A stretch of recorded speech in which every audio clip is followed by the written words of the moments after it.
자, 인사합시다. 할렐루야. 가을 절기가 다 끝나고 우리가 드디어 이제 새로운 사이클을 기다리는 시작이 되었는데요.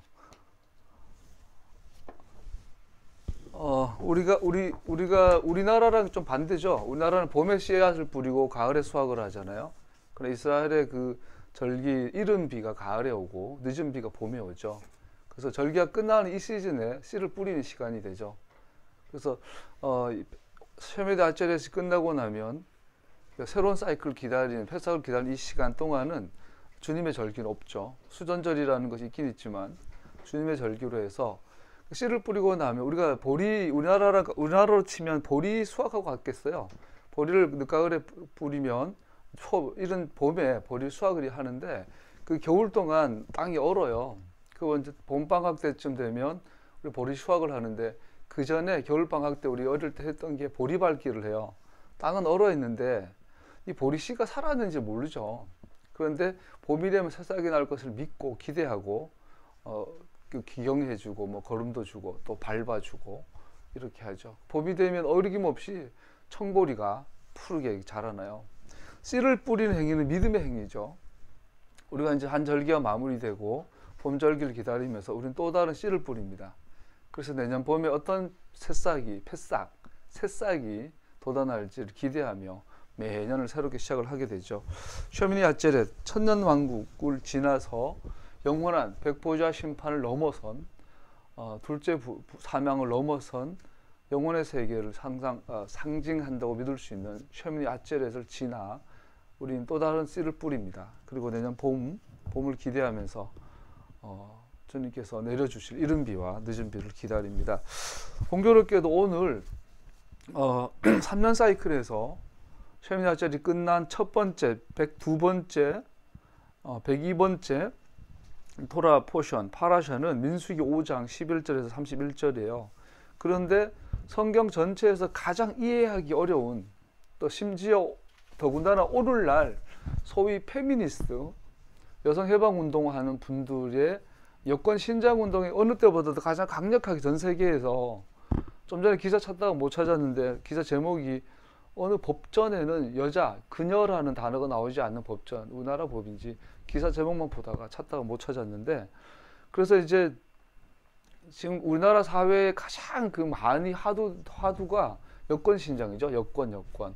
이것이 이제 역으로 나온 여혐, 남혐 뭐 이런 또 사직 그 현상으로 나오고 있고, 지금 이번에 이제 우리나라가 급변하면서 어제 우리 박근혜 대통령 구속 연장이 됐는데 공교롭게도 어제가 10월 13일, 14일 어제였죠. 그리고 연장이 4월 13일, 12일인가 정확하게 이제 연장되는 날이 유신이 선포된 날이고, 동시에 구속 연장 6개월이 끝나는 날이 세월호 사건이 터진 날이 되죠. 우연히 계속 겹치고 있어요. 아부월 9일 날 모세가 돌판을 깨뜨렸고, 솔로몬 성전이 아부월 9일 날 무너졌고, 스룹바벨 성전이 아부월 9일 날 무너졌는데, 그래서 이스라엘뿐 아니라 하나님은 전 세계 역사가 이렇게 우연히 섭리 가운데 있는 것을 보게 돼요. 이번에도 문재인 정권이 들어설 때 동시에 세월호가 뜨고, 뭐 여러 가지 우연들이 겹쳐져서 이렇게 가요. 그래서 하나님께서 참 회복을 하고 계시는구나. 그러다 보니까 보수, 소위 수구 보수, 또 거기가 있다는 기독교 세력들이 마지막으로는 힘을 합치는 주제가 동성애죠. 동성애 반대. 그 동시에 또 아까 말한 페미니스트 이런 운동들이 막 여러 가지 정치적 세력이 결합돼서 혼란스럽게 있는데, 오늘날 이런 분위기에서 현대인들이 가장 받아들일 수 없는 본문 중에 하나가 오늘 본문이에요. 아니, 남자가 증거가 없어. 증인이 없는데 내 아내가 바람 피운 것 같아. 그래서 꼭 뭐 완전히 간통까지는 아니더라도 어떤 남자랑 단둘이 있는 걸 봤어. 의심스러워. 그런데 본문에 보면 괜히 기분 나빠. 질투한다는 표현이지만 동시에 기분이 나빠요. 그럴 경우는 남자에 대한 설명은 없어요. 그냥 무조건 여자 잘못이야.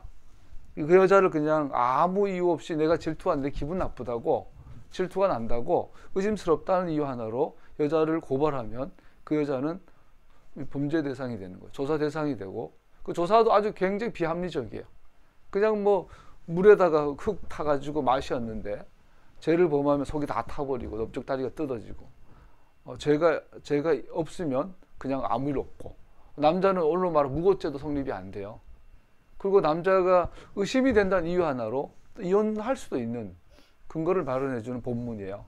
그러니까 오늘날 이런 정치적인 종교적인 저런 사회적 가치들이 혼재돼 가지고 혼란한 이 세상에 오늘 본문은 현대인들은 절대 받아들일 수 없는, 그러면서 욕을 하죠.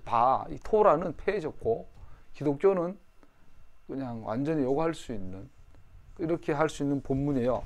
아주 첨예한 본문인데 잠시만 살펴보죠. 그렇게 시작하기 전에 먼저 리얼하게 이것부터 하면 이런 오늘 본문이 이스라엘 역사, 유대인들 역사 안에서도 오해를 사게 만들죠. 그 심지어 예수님 당시에 보면 예수님께서 마태, 마가 반복해서 하는 것 중에 하나가 음행한 연고 외에는 이혼할 수 없다. 이혼에 대한 규정으로 이제 귀결이 돼요. 그래서 오늘 본문이 이혼을 성경적으로 이해하기 위해 중요한 본문이 돼요.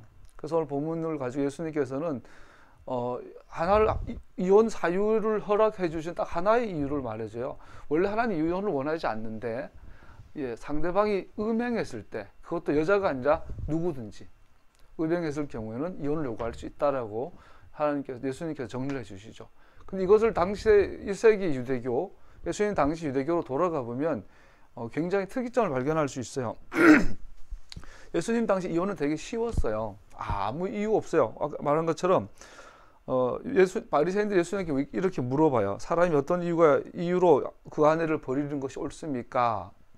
이 말에 깔려 있는 거 뭐냐면 그 당시에는 샴바이 학파, 힐렐 학파, 락비, 아키바 이런 유력한 학파들이 있었는데 그 중에서도 가장 이혼을 엄격하게 적용했던 파가 샴바이 학파예요.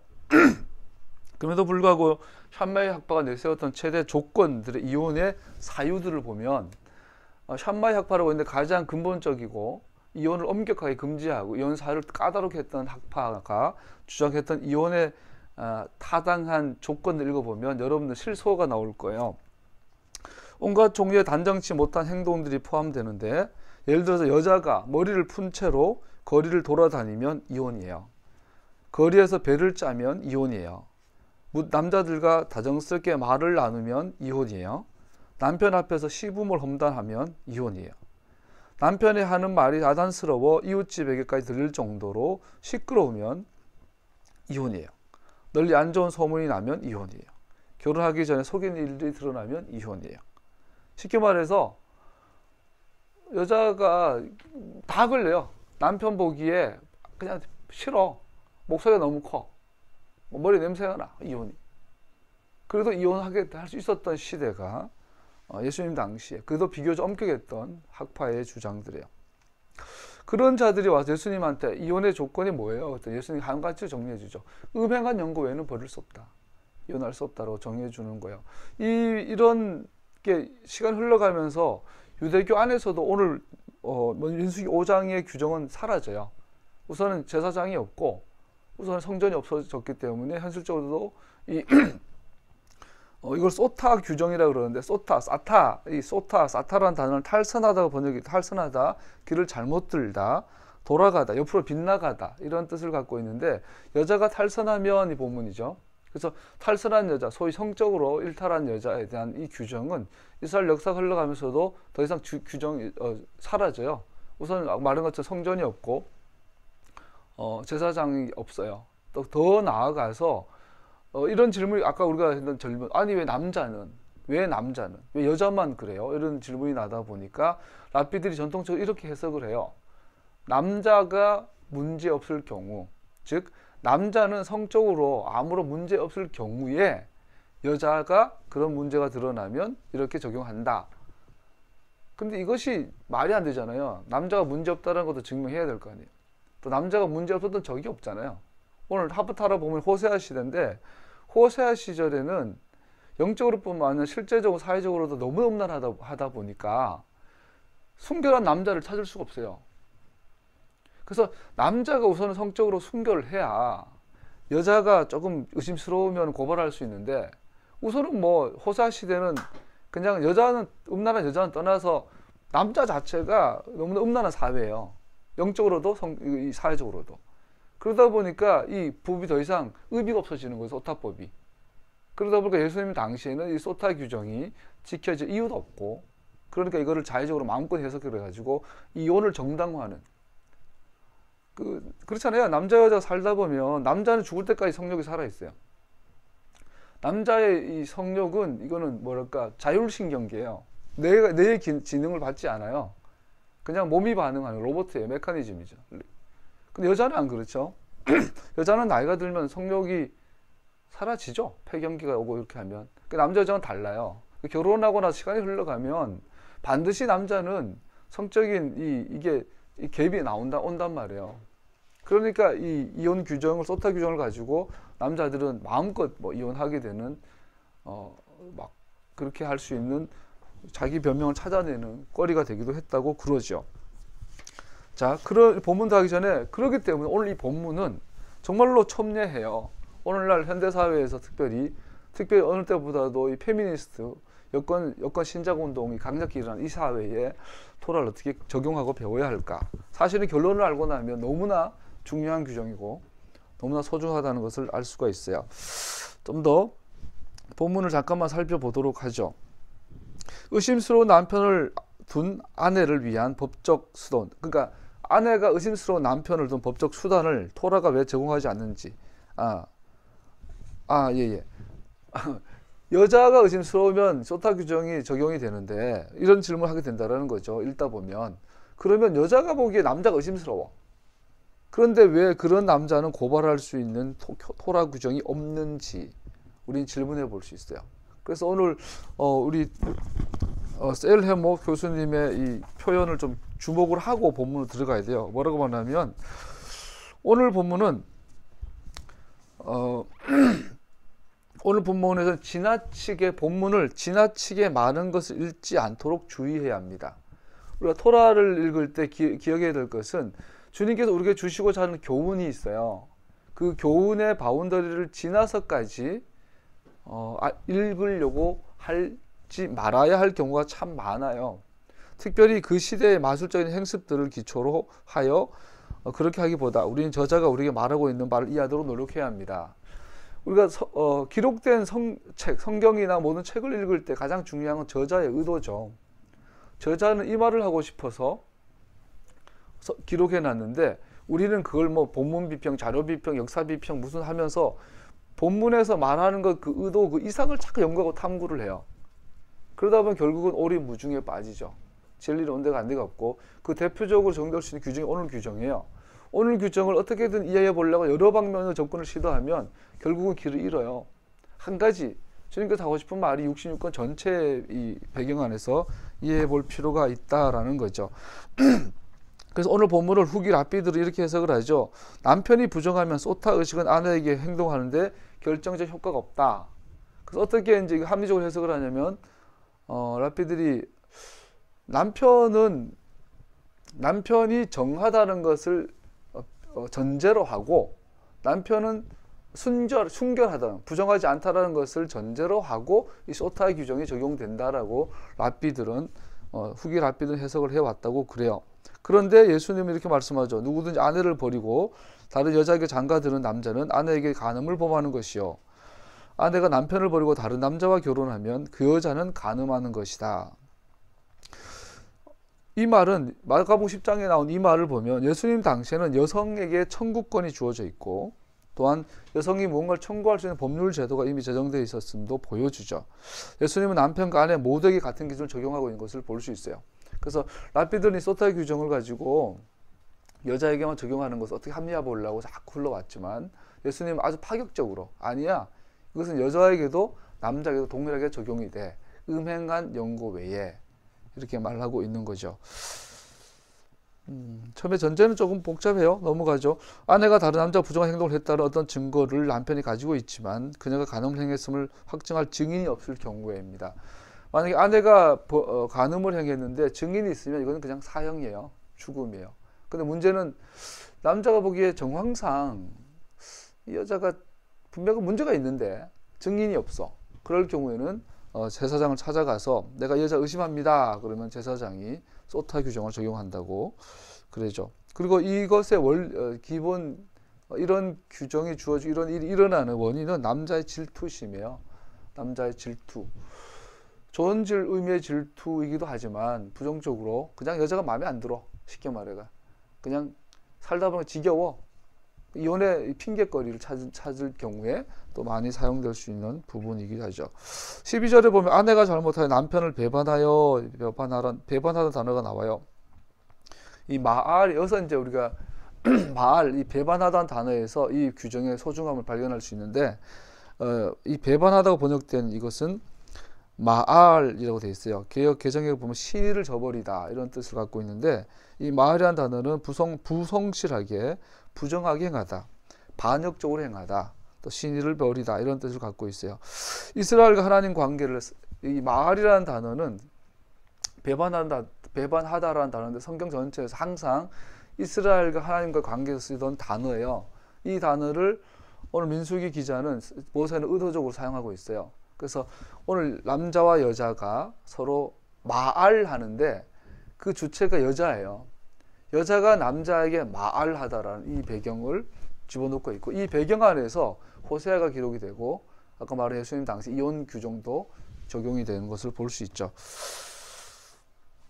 이스라엘과 하나님의 관계는 결혼의 비유로 계약 관계를 이루고 있기 때문에 이 단어를 사용하는 것을 이해할 수 있습니다. 선지자들은 이스라엘이 하나님께 부정했다고 책망하고 있습니다. 그래서 아내는 그들의 결혼 계약에 관련하여 성실하지 못한 행동을 한 경우 남편으로부터 고소당했습니다.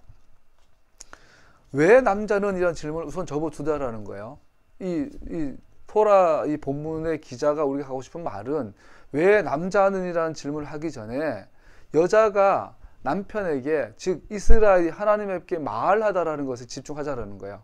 그걸 살펴보다가 나중에 적용을 해보면 왜 이런 규정을 토라가 기록하고 있는지를 이해할 수 있다라는 거죠. 만일 고소를 증명하면 여자는 더럽혀진 것이 분명해집니다. 그러나 이것은 단순 의식적 부정만 아니라 법률상 결혼관계, 실질적인 성적인 문제가 발생합니다. 이 경우 부정함은 성적인 혐오로 그 땅을 더럽히고 반역함으로 영혼을 더럽히게 됩니다. 이 모든 것을 남편에게는 문제가 없음을 가정합니다. 자, 본문이 말해준 의도 첫 번째 가장 중요한 게, 이것을 기록한 본문의 저자는 남편은 전혀 성적인 문제가 없음을 가정하고 있다는 거예요. 이 전제가 굉장히 중요해요. 자, 성적으로든 윤리적으로든 도덕적으로든 영적으로든 아무 문제가 없는 남편. 그건 예수님밖에 없어요. 예수님밖에. 그렇기 때문에 이 본문은 굉장히 예언적인 걸 알 수 있어요. 예언적이고 메시아와 이스라엘에 대한 관계를 보여주기 위해서 기록하고 있음을 우리 눈치채야 되겠죠. 호세아 4장 14절에 보면 너희 남자들도 창녀들과 함께 음행을 하고 창녀들과 함께 희생제사를 드리는데 너희 딸들이 음행을 한다고 벌하겠느냐? 쉽게 말해 아버지가 창녀를 만나고 다니는데 네 부인이 그런다고 네가 화날 수 있냐? 네 딸이 창녀짓 한다고 네가 벌할 수 있겠냐? 호세아가 우리가 상상하지 어려울 만큼의 책망을 하고 있는 거죠. 너희 며느리들이 간음한다고 벌하겠느냐? 깨닫지 못하는 백성은 망한다. 이 호세아가 얼마나 답답한 심정인 걸 알 수 있겠죠. 아버지도 어머니도 딸도 며느리도 다 음란한 거예요, 시대가. 그런데 너희들은 그럼에도 불구하고 아마 남자들이 이 민수기 5장을 들고 나와가지고 자기 부인을 고발했겠죠. 그랬더니 이사야가 누가 뭐 묻은 개가 뭐 묻은 개려고 한다고 이렇게 지금 책망하고 있는 것이 호세아 4장 13, 14절이죠. 남편의 결복을 확인하기 어렵기 때문에 이스라엘은 이 문제를 해결할 수 없었고, 비록 성전이 여전히 있고 사내들이 활동하고 있었지만 저주의 쓴물루식은 요한한 벤 자카이 시절에 폐지가 됩니다. 그래서 예수님 오시기 전에 이미 이 규정은 폐지가 돼요. 이런 역사적 사실은 1세기 유대인 공동체 내에 남편들의 일탈 행위를 만연하게 되었다는 것을 보여줍니다. 마음속의 음욕이 간음의 처음 씨라고 가르치는 예수님의 가르침은 이런 통탄한 상황을 염두에 두셨고 1세기 유대인들에게는 굉장히 충격적이었던 거죠. 그래서 이미 수백 년 동안 이스라엘은 이제 남자들이 이혼의 핑계거리로 소타의 규정을 막 악용하는 거예요. 그러다 보니까 샴마이든 힐레이든 자카이든 당대 최고의 랍비들조차도 섞여버리는 거예요. 이게 굉장히 무서워요. 옆으로 빠져보면 분별력이라는 것인데, 이스라엘 역사상 가장 위대한 랍비라고 하고 랍비 소위 가장 위대한 토라 해석가라고 하는 샴마이, 힐렐, 벤 자카이 뭐 모든 사람들이 다 속아요. 간디가 굉장히 위대해 보이잖아요. 근데 간디는 소아성애자란 말이 있어요. 어린 여자를 좋아하고 여자를 폭력을 행하고, 간디가.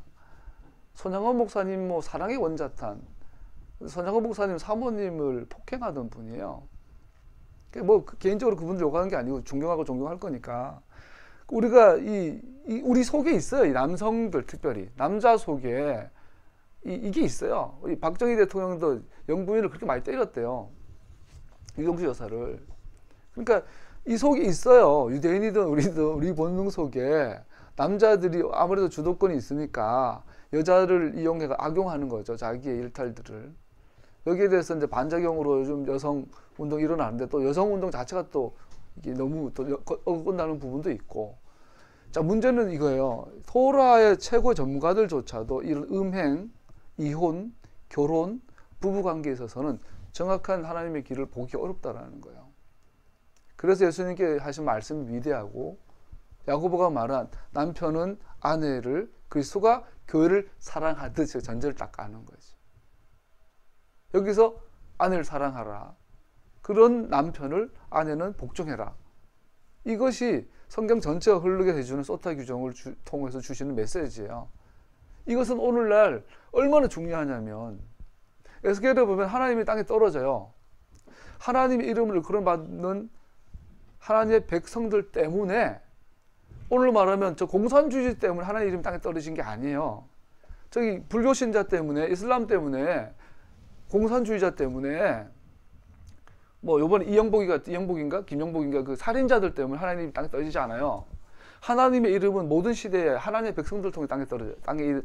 하나님의 이름은 모든 시대에 하나님의 이름으로 일컬음 받는 하나님의 백성들 때문에 땅에 떨어져요.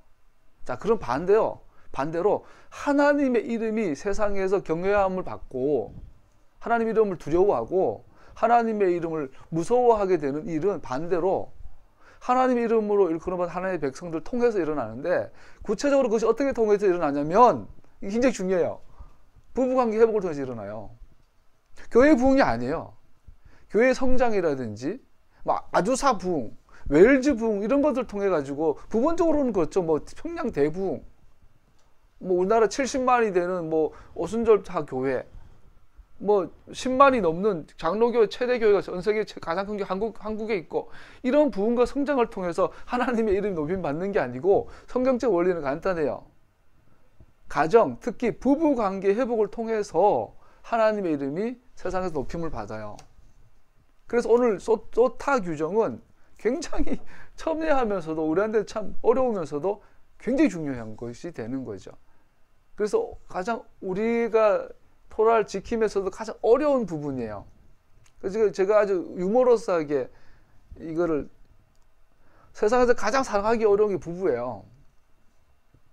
왜냐하면 그것이 하나님 형상이기 때문에. 하나님은 항상 복수를 표현하죠. 창세기 1장 2장에서 하나님은 우리의 형상을 만들 때 남자와 여자로 만들고 그래요. 하나님의 형상은 반드시 남자와 여자를 통해서만 회복이 돼요. 남자와 여자가, 특히 쉽게 말하면 부부죠. 남자와 여자가 회복되는 것에 가장 중요한 건 성적인 것이죠. 그 진리, 남자는 여자를 사랑하고 여자는 남자에 복종하고 서로 사랑하라, 이것이 성적인 순결을 기초로 해서 남자와 여자가 하나님 앞에서 회복하는 것이 하나님 형상이 회복한 유일한 길이고, 이것이 하나님의 이름이 땅에서 거룩히 여김 받는 것이에요. 이걸 오해하면 안 돼요. 자기 아버지를 우상 삼고 가족을, 여러분들이 강해요. 우리 교회 청년들이 전부 강한데, 너네들은 본능적으로 가족들을 우상 삼아. 뭐 자기 가족을 우상 삼으라는 얘기가 아니라, 하나님의 기준에서 남자와 여자 사이에 하나님의 기준을 회복되었을 때, 특히 부부관계, 부부 사이에 이것이 하나님의 나라 회복되는 가장 중요한, 가장 핵심 사건이에요. 핵심 일인데, 반대로 말하면 가장 어려운 거예요. 그래서 마귀의 모든 공격은 한 가지예요. 가정 파괴. 부부 파괴. 부부 관계를 파괴하는 것이 마귀의 모든 공격의 최후 목표예요, 사실은. 결혼을 무너지게 하는. 오늘 소타 규정은 우리가 새로운 씨를 뿌리고 새로운 패싹을 준비하는 새로운 사이클로 접어든 이 시점에 또 특히 오늘날 이렇게 아까 김어준의 파파이스를 잠깐 설거지하면서 보면서 들어요. 김어준 총수 소위 오늘날 언론계에서 영상 언론계에서 가장 영향력 있는 손석희 씨, 라디오계에서 가장 영향력 있는 김어준, 이명박의 TV를 수십 년 키워본 주진우 기자, 뭐 요즘 소위 이제 정의를 이야기하는 그분들의 대화를 한참 보다 보면 느낌이 있어요. 굉장히 정의롭고 굉장히 정직하고 굉장히 멋있어요. 사람들이 매력이 있어요. 정말 사심이 없는 부분도 많이 보여요. 왜 교회하는 저는 근데 항상 목사로서 왜 교회에는 저런 목사들이 없을까? 왜 저런 손석희 같은 목사님이 없을까? 왜 주진우 같은 젊은 전도사가 없을까? 근데 한면으로 그들의 표정과 그들의 말과 그들의 그 모습 속에 하나님 두려움이 없는 것을 봐요. 어려운 시절이에요. 트럼프는 역대 대통령 중에 가장 친이스라엘 대통령이에요. 그런데 가장 먹대먹은 대통령이에요. 하나님께서는 가장 좋은 것을, 하나님의 것을 많은 경우에 악인들 통해서 주세요. 그래서 우리는 많이 놓치죠. 오늘 기독교처럼 한국 교회가 다 놓치고 있어요. 분별력이 없는 거예요. 분별하지 못하는 거죠.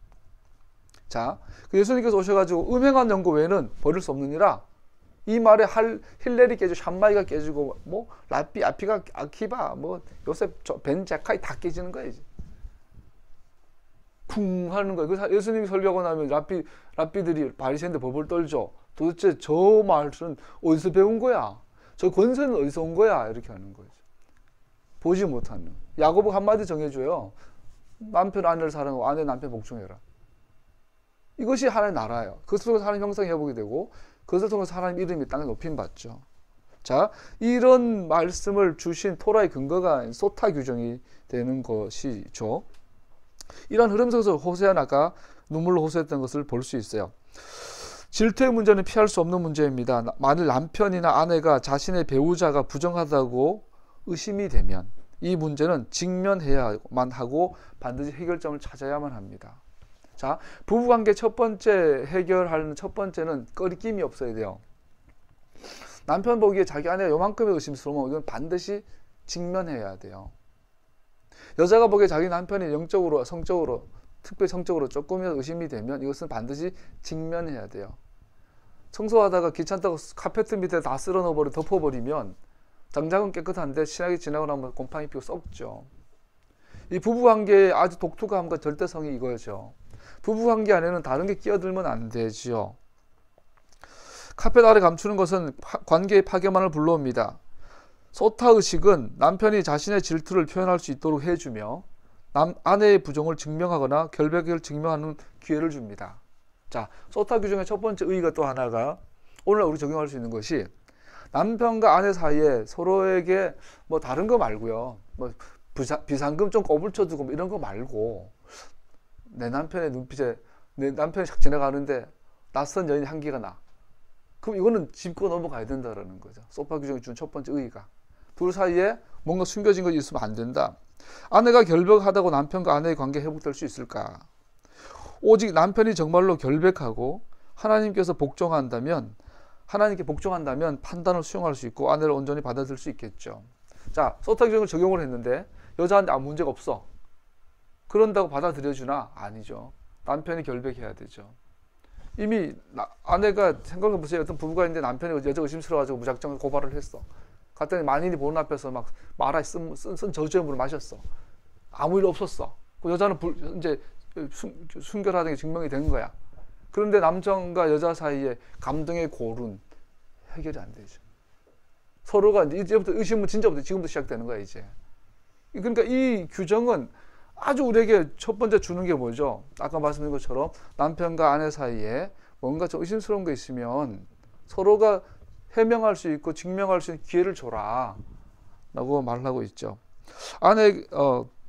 그래서 신명기 24장 이런 말이 있어요. 들어보세요. 남편과 결혼을 하고 난 다음에 남편이 아내에게서 수치스러운 일을 발견하여 아내와 같이 살 마음이 없을 때 아내에게 이혼 정서를 써주고 그 여자를 자기 집에 내보낼 수 있습니다.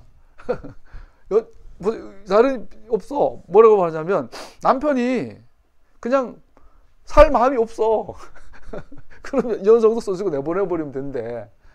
이렇게 이해할 수 있잖아요. 이렇게 해석하고 싶잖아요.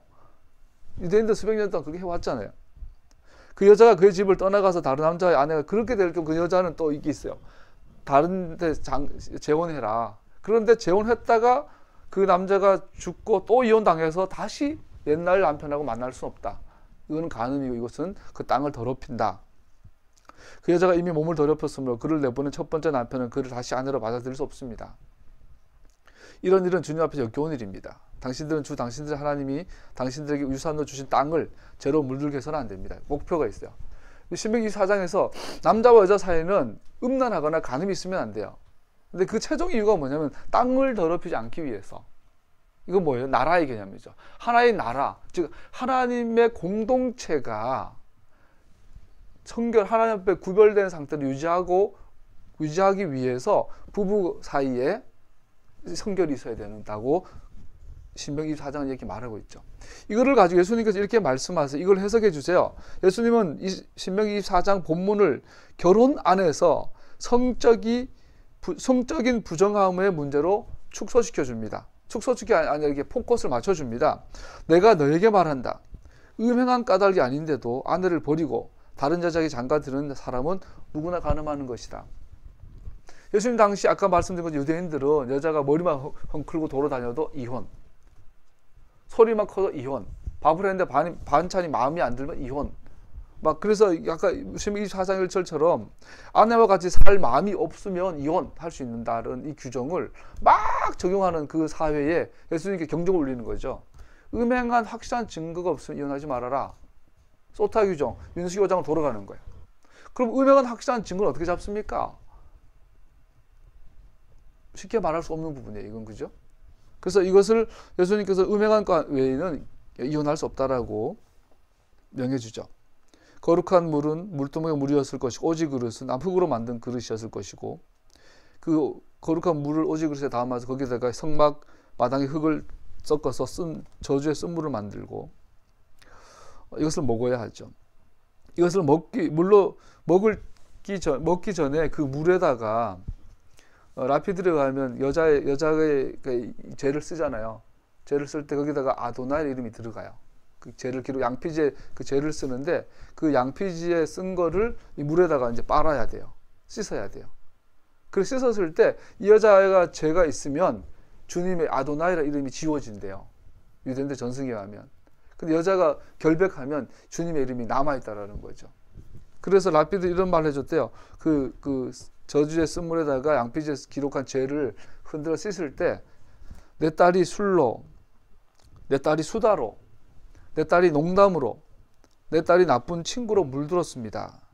거룩함으로 쓰여진 위대한 이름을 위하여 자백하면 그 이름은 물로 지워지지 않을 것입니다. 이렇게 말을 하면서 씻게 만들었대요.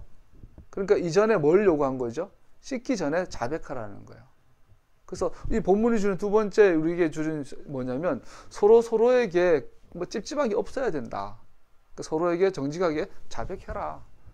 결론은 뭐죠? 부부관계에서는 숨기는 게 없어야 된다라는 거죠. 다른 말로 말하면 아내가 남편 모르게 다른 남자와 사적인 만남을 가지면 안 된다라고 명하고 있는 거예요. 쉽게 말해가. 반대로 남편은 아내 모르게 어떤 여자랑 개인적인 만남을 갖지만 어떤 이유에서건 갖지 말아라고 말하고 있는 거죠. 그럼 의심을 사게 되잖아요. 질투하게 되잖아요. 나쁜 마음을 갖게 되잖아요. 그런 것이 없는 관계를 유지하라고 말하고 있는 거죠. 이거를 말하기 위해서 지금 소타 규정을 계속 적용하고 있는 거야. 자백하면 주의 이름이 지워지지 않을 거야. 그래서 씻을 때까지 기다리지 말라는 거예요. 그 전에 너네 부부관계 안에 이렇게 없어져라고 말하고 있는 거죠. 이 계약을 멸시하는, 결혼 계약을 멸시하는 것은 하나님을 대적하는 극도의 죄를 짓는 것이며 하나님의 징계를 야기시킵니다. 왜냐하면 궁극적으로 우리의 결혼 계약은 하나님과 그의 선택하신 백성들과의 공개적 계시임을 배우기 때문입니다. 더구나 하나님의 위대하심은 그의 백성들이 하나님의 명령과 법을 따라 사는 것으로 나타납니다. 많은 경우 이것은 개인의 차원뿐 아니라 공동체 차원에서도 요구됩니다. 공동체를 세우는 벽돌 단위는 가족 단위이기 때문에, 또한 결혼은 가족 단위의 모퉁이 돌이기 때문에 어떤 공동체도 오직 그 공동체 안에 결혼을 강하게 하면 할수록 더욱 공동체가 강해질 것이 분명합니다. 만일 우리가 섬기는 하나님의 능력을 세상으로 보게 하기 원한다면 우리의 결혼이 하나님께서 우리에게 보이시는 종류의 사랑과 충성심을 서로에게 나타내므로 최선을 보일 수 있습니다. 하나님의 나라를 이 땅에 보여주세요 그러잖아요. 성경적 원리에 의하면 부부를 통해서 보여줄 수 있다고 말하고 있어요.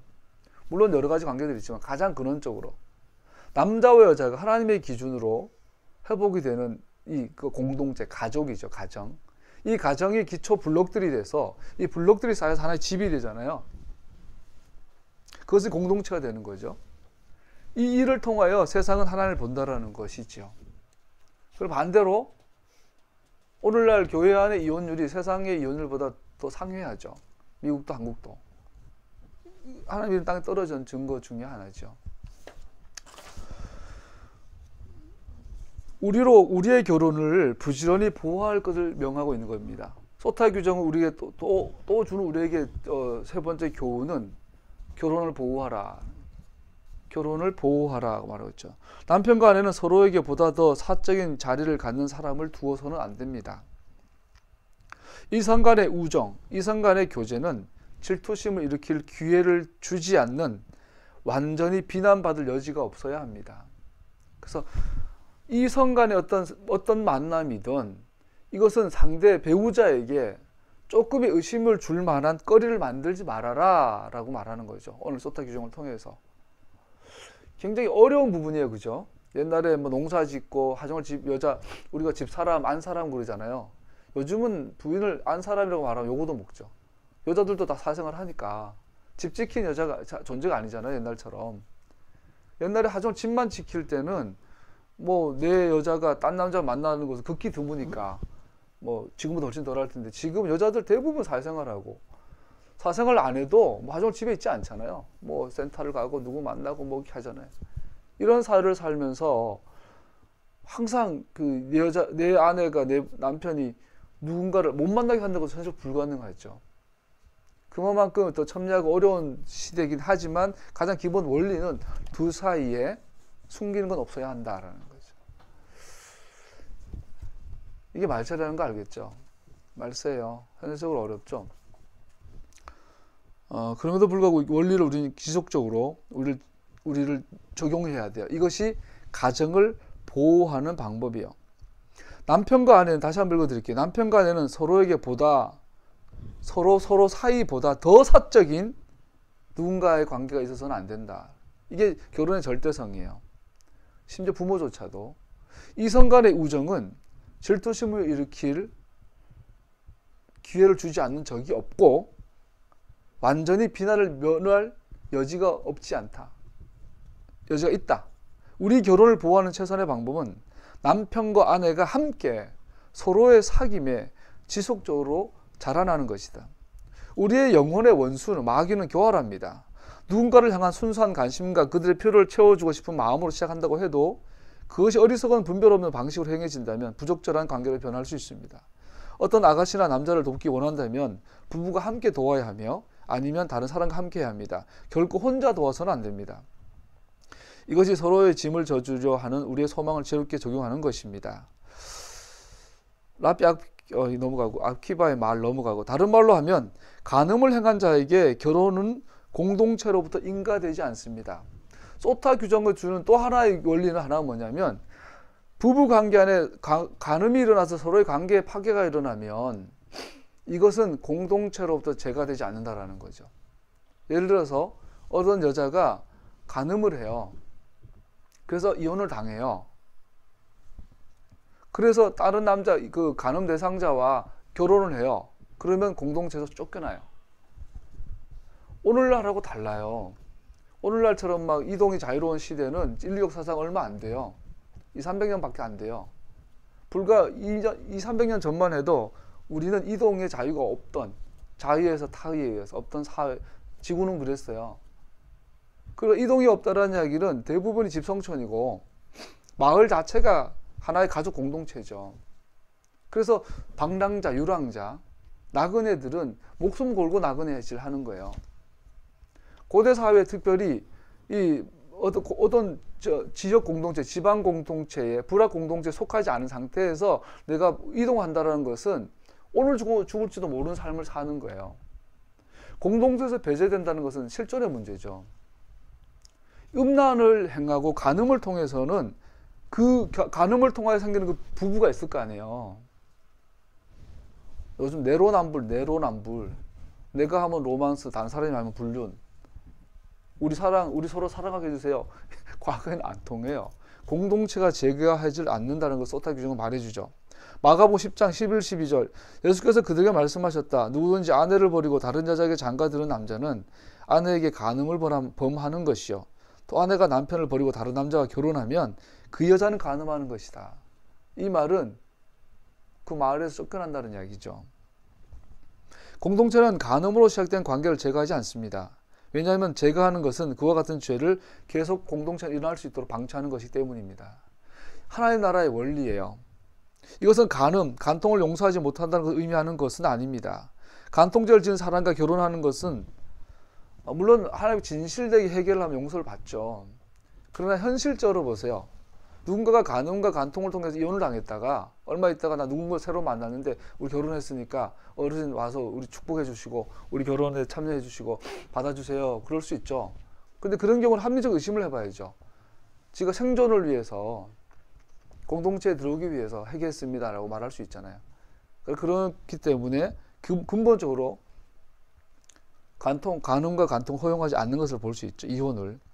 이혼이나 재혼한 사람이 공동체나 회중에 합류하는 것은 성경에 일치하지 않습니까? 그들은 어떻게 받아들였었습니까? 분명히 순수한 회개와 용서가 있을 때 그들은 받아들여졌을 것입니다. 그러나 원칙은 변함이 없던 것을 볼 수 있죠. 우리가 하나님께 범한 죄를 인식하고 예수님을 죄의 저주에서 우리를 구원하신 분을 구주로 고백하면 우리는 다시 시작할 권리와 하나님의 길을 행할 권리를 받게 됩니다.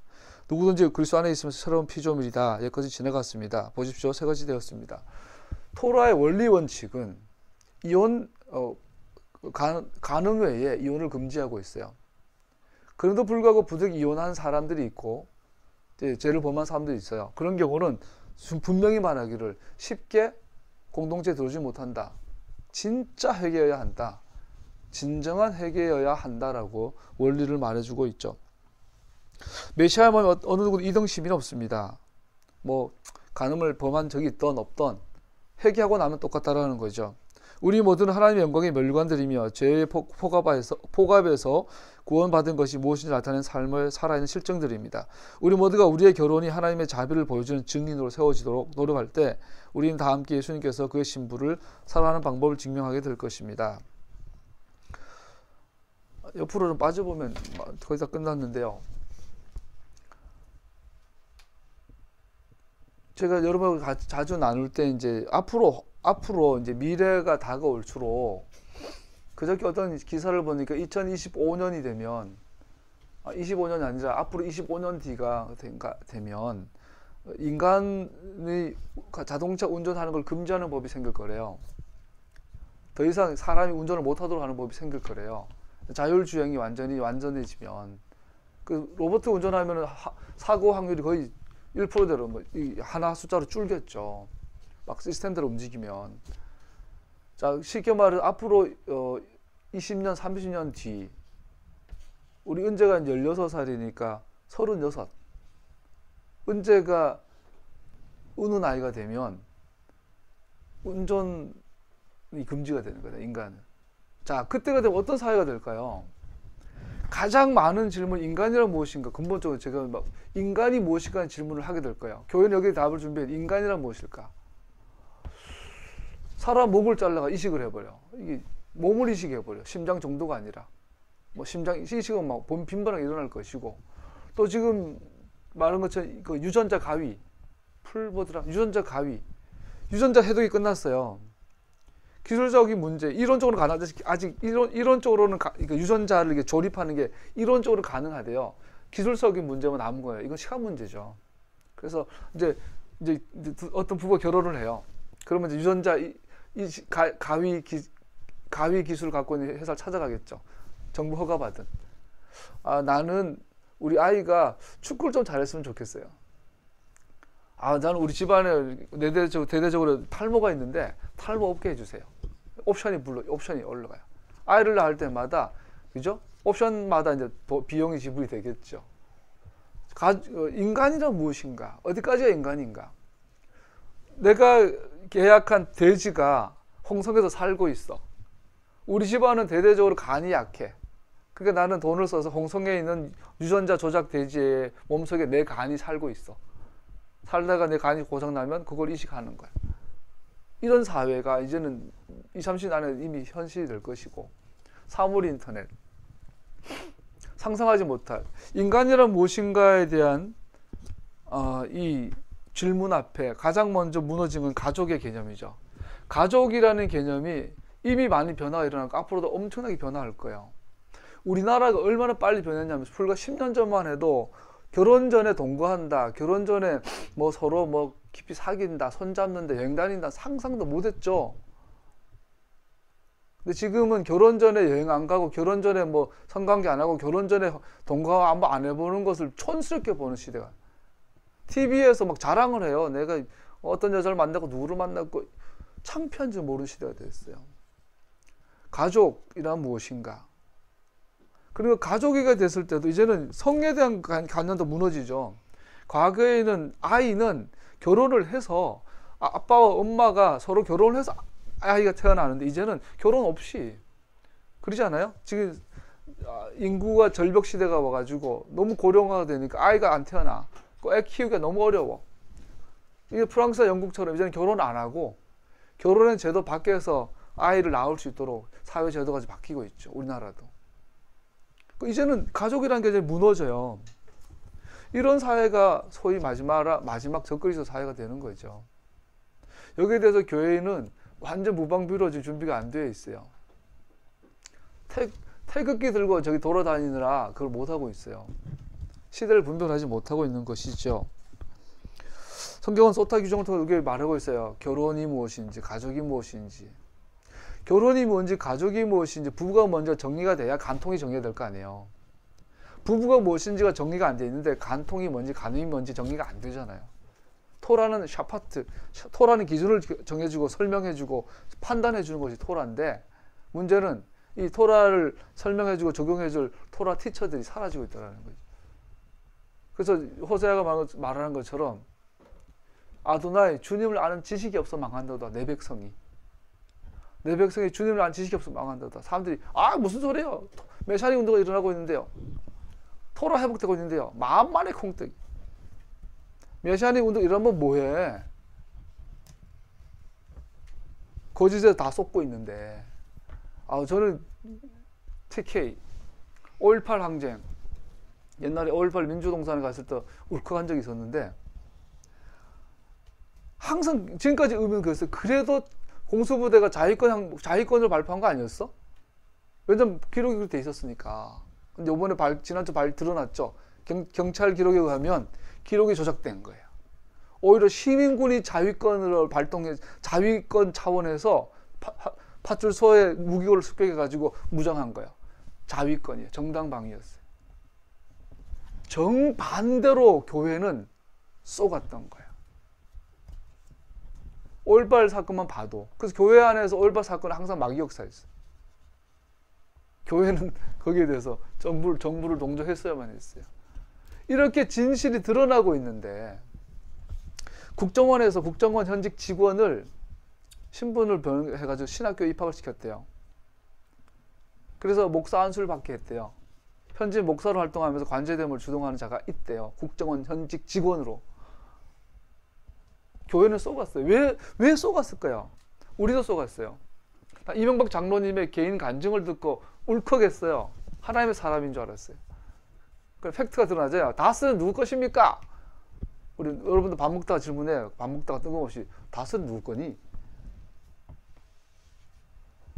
새빨간 거짓말에 우리 여론 조작을 통해서 여론 선동, 조선중앙동아 이런 여론 선동을 통해서 교회는 쏘가왔어요. 자, 나도 쏘고 여러분도 쏘갔어요.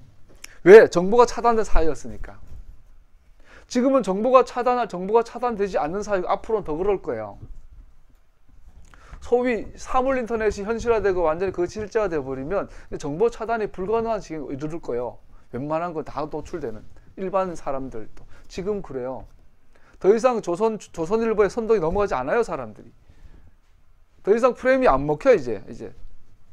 이런 사회를 살면, 보세요. 촛불 집회가 일어났을 때, 하나의 말씀을 읽는 자들은 쏘갔다는 걸 알아야 되고, 뭐가 팩트인지, 거짓인지를 봐야 되는데, 세월호 사건이 30분 늦게 보고가 됐다고 거짓 보고하고 문서 조작했다는 게 드러났잖아요. 그 30분이면 300명 다 살렸잖아요. 어떤 이유에 의해서건 경호원의 동선을 벗어난 대통령 무슨 짓을 하고 있었는지, 약을 먹고 있었는지 잠을 자고 있었는지 뭘 하고 있는지 모르겠지만 그 45분을 놓치면서 아이들 300여 명을 다 죽였잖아요. 이런 팩트가 드러나잖아요.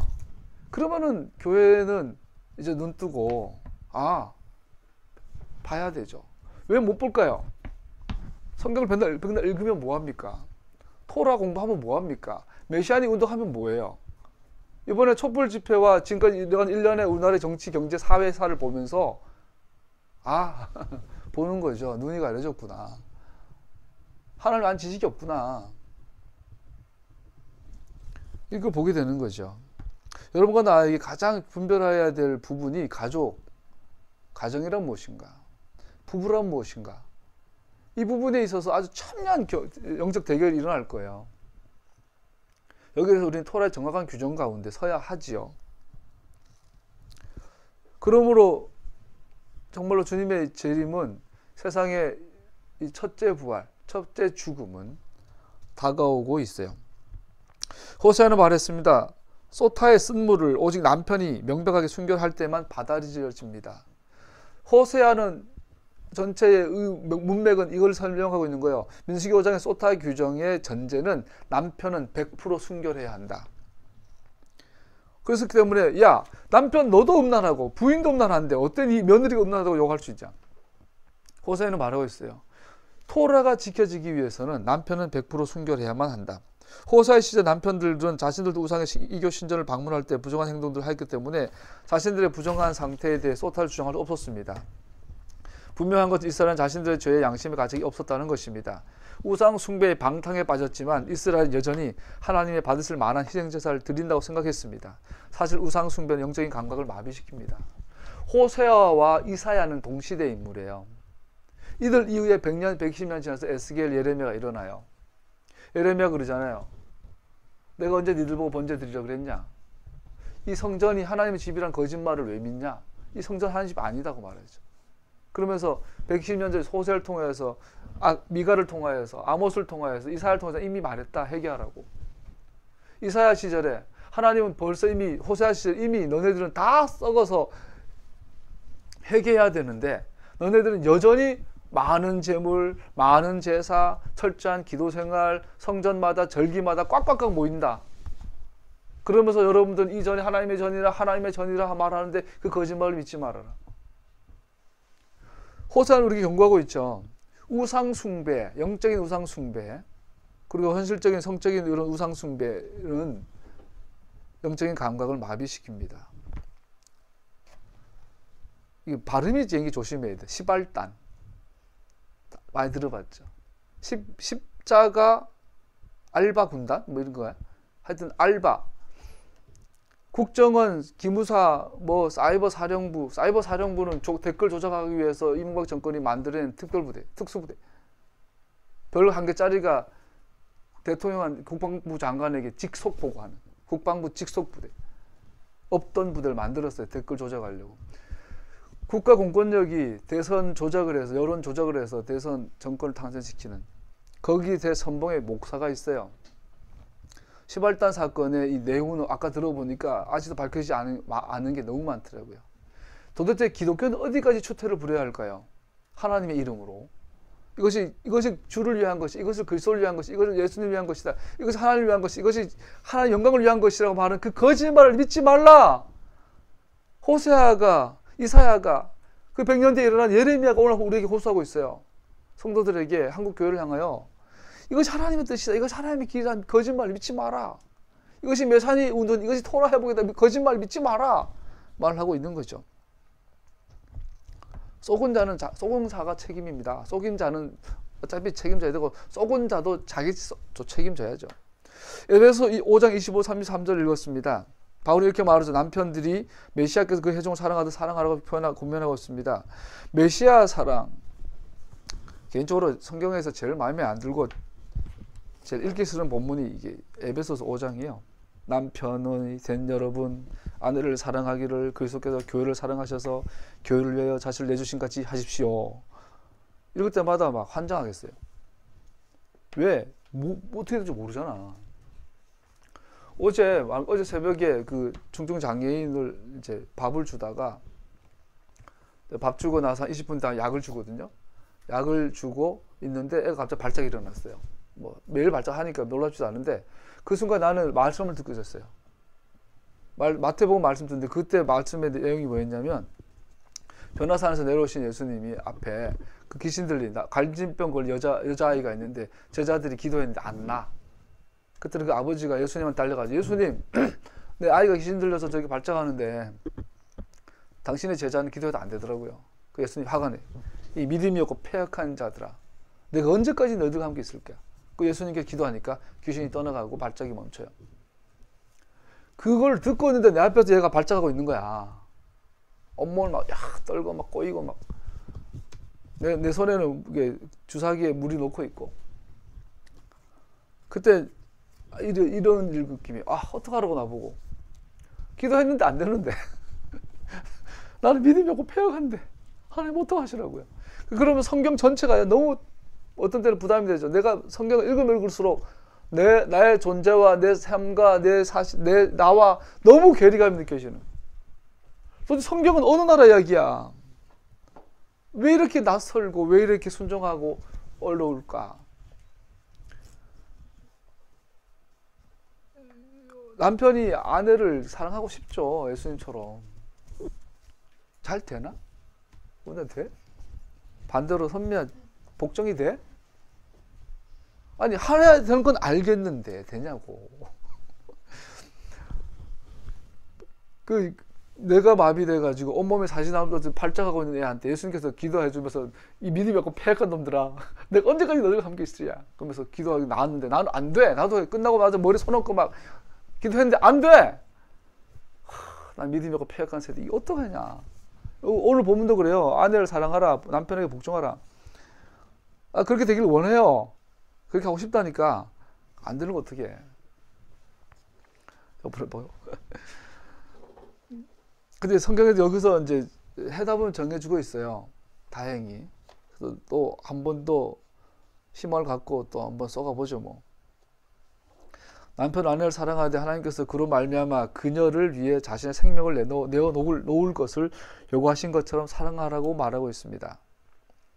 이 자기를 내어준 사랑의 결과는, 그리스도께서 그렇게 하신 것은 교회를 물러쓰고 말씀으로 깨끗하게 하셔서 거룩하게 하시려는 것이며, 티나 주름이나 또 그와 같은 것들이 없이, 티나 주름이나 그런 게 없이 아름다운 모습으로 교회를 자기 앞에 내세우시려는 것이며, 교회를 거룩하고 흠이 없게 하시는 것입니다.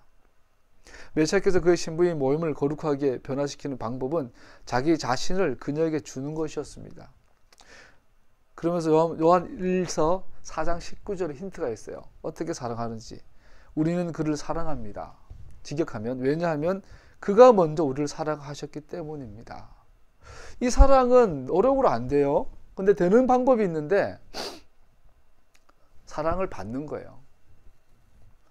같은 식으로 남편은 메시아께서 사랑하신 방법으로 아내를 사랑함으로 자신들의 아내를 거룩하게 할 최고의 기회를 갖게 됩니다. 아내는 그녀의 필요가 남편의 최우선인 것을 알게 될 때, 이거예요. 남편이 아내를 어떻게 사랑해야 되냐면, 남의 이야기를 들으세요. 내 이야기가 아니라 생각을 하고, 아내의 필요가 나의 최우선이라는 것을 내 아내가 알면 하지 마라 해도 남편의 리더십에 복종한다는 거죠. 더러워서. 그러니까 예수님 명하고 있어요. 남편이 먼저 해라. 순서를 말하고 남편이 먼저 아내를 사랑하라는 거예요. 어떻게 사랑하냐면 당신의 필요를 채워주는 것이 내 인생의 최고 기쁨이라는 것을 여자가 아내가 알도록 그녀는 기꺼이 그 리더십에 복종하게 될 것입니다. 그렇게 함으로 아내는 남편에게 복종하라는 주님께 영광을 돌리게 됩니다. 너무나 자주 남편들은 고압적으로 아내들을 굴복하게 할 수 있다고 생각을 합니다. 그러나 그것은 정반대입니다. 남편이 아내를 위해 자신을 내어줌으로 아내를 사랑할수록 그의 아내는 더욱 남편의 리더십에 따를 준비를 하고 기꺼이 따르려고 할 것입니다. 이번에 그 망우동에 이영록, 김영록 뭐 있잖아요. 그 전문가들이 말하죠. 한국의 범죄 역사에서 가장 특이 케이스, 가장 잔혹하고 가장 어려운 케이스다. 모든 종류의 범죄가 다 망라되어 있다. 이 한 사건에. 아내를 성매매시켜요. 아내를. 그것도 그 시아버지, 의부 시아버지랑까지 딸이 있는데 아내가 자결을 하죠. 아내 시신에게 키스를 해요. 아내 시신과 앞에서 노래를 불러요. 이 정신병자죠. 자, 우리는 남자니 아내를 사랑한다고 그래요, 다. 문제는 자기 중심적이죠. 자기 방법대로 아내를 사랑하죠. 그렇게 되면 여자들이 이런 표현하면 안 되지만 뭐처럼 알아요. 아, 이게 수쓰는구나. 진짜니 가장 여자들은 알죠, 상대방은. 다시 말해요. 부부관계에 있어서 주도를 하기보다 순서적으로 남자가 먼저 아내를 사랑하면 아내의 복종이 따라온다는 거죠. 아내가 복종하지 않는 이유 남편에게 있네. 어떡하냐 이거. 근데 우리는 따로 한 얘기를 해야겠다. 이런 거. 자, 구체적으로 하면 좀 더 희망을 발견합니다. 남자와 여자는 서로 필요를 채워줌으로 서로의 사랑을 표현할 수 있습니다. 그런데 문제는 이거라는 거죠. 문제는 아내가 생각하는 필요와 남자가 생각하는 필요가 다르다라는 거죠. 흔히 남편들은 자신의 아내의 필요는 본질적으로, 본성적으로 물리적인 것이라고 생각합니다.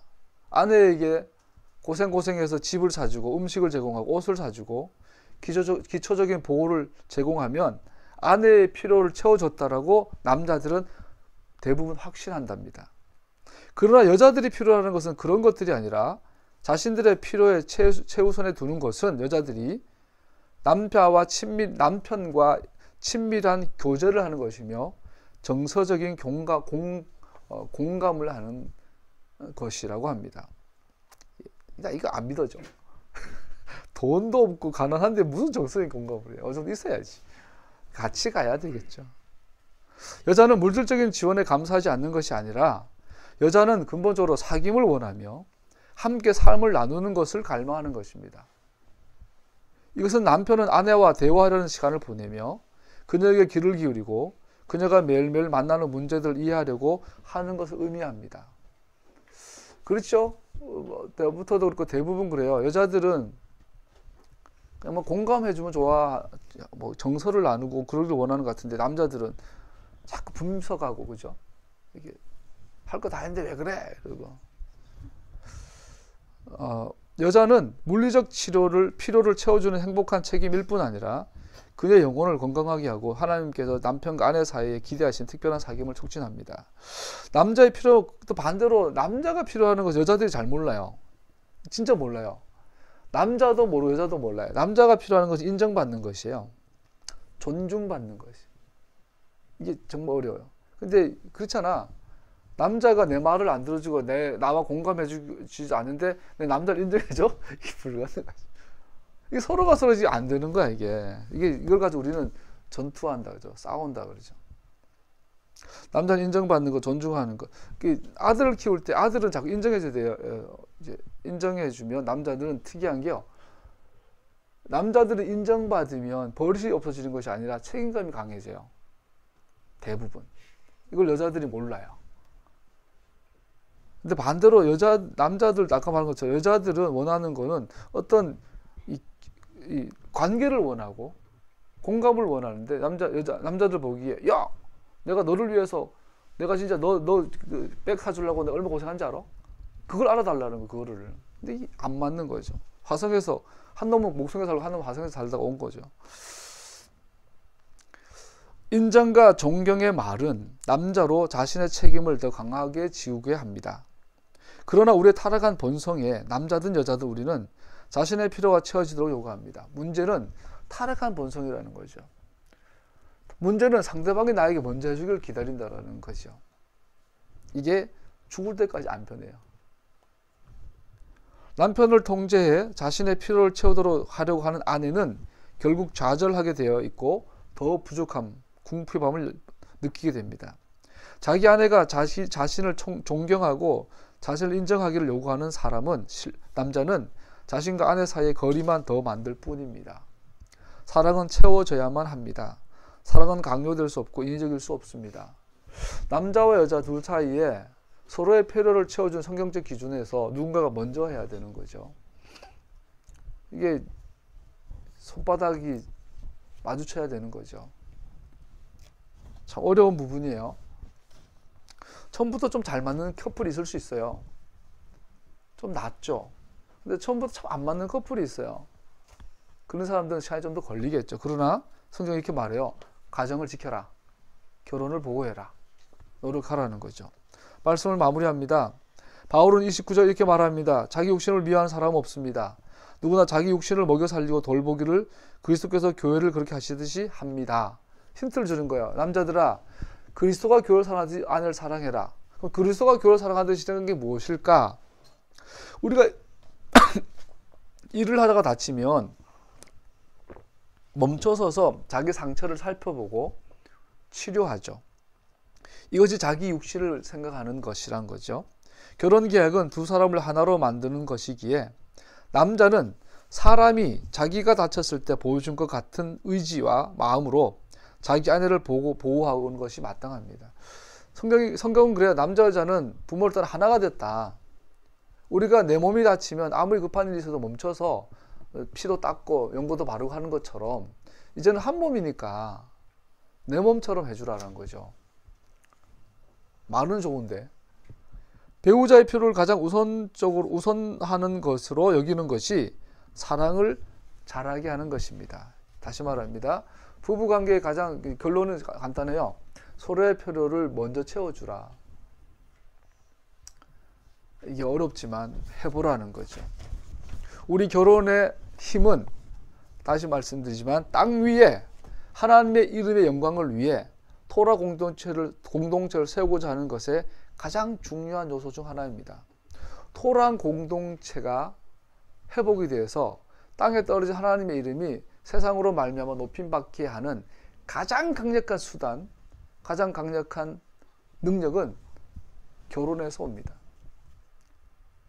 하나님의 이름을 그러면 하나님의 백성들의 결혼이 세상과 구별되어질 때 세상은 하나님을 두려워합니다. 할렐루야. 그래서 오늘날 그런 관점으로 보시면 사회에 일어나는 모든 영적 투쟁은 결혼과 관계되어 있어요. 사회에 일어나는 모든 일탈과 모든 죄는 결혼을 공격하고 있어요. 성의 질서가 무너지면 남녀 관계가 무너지고 결혼이 무너지고 가정이 무너지고 하나님의 나라가 무너져.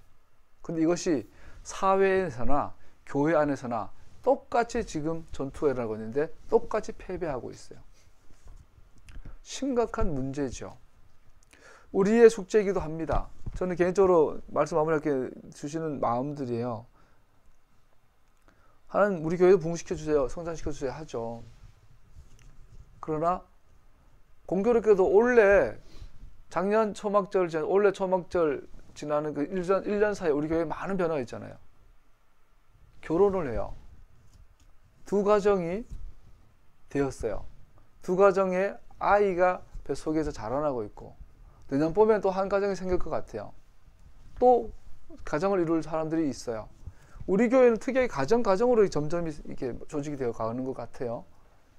교회의 성장은 반드시 부부의 회복, 결혼의 회복에서 이루어져야 합니다. 이것이 성경이 말한 부흥의 원형이에요. 이런 틀과 구조를 여러분 내가 작은 이 벽돌 하나하나에서 쌓아가야 될 줄로 믿습니다. 부부라는 벽돌이 쌓여서 공동체가 되고 부부가 기초가 된 공동체들이 모여서 하나님의 나라가 됩니다. 이것이 가장 강력한 영적인 전쟁에 승리하는 전략입니다. 여러분 나 이런 것들이 회복되어질 수 있도록 함께 기도하며 나아가야 될 줄로 믿습니다. 아멘.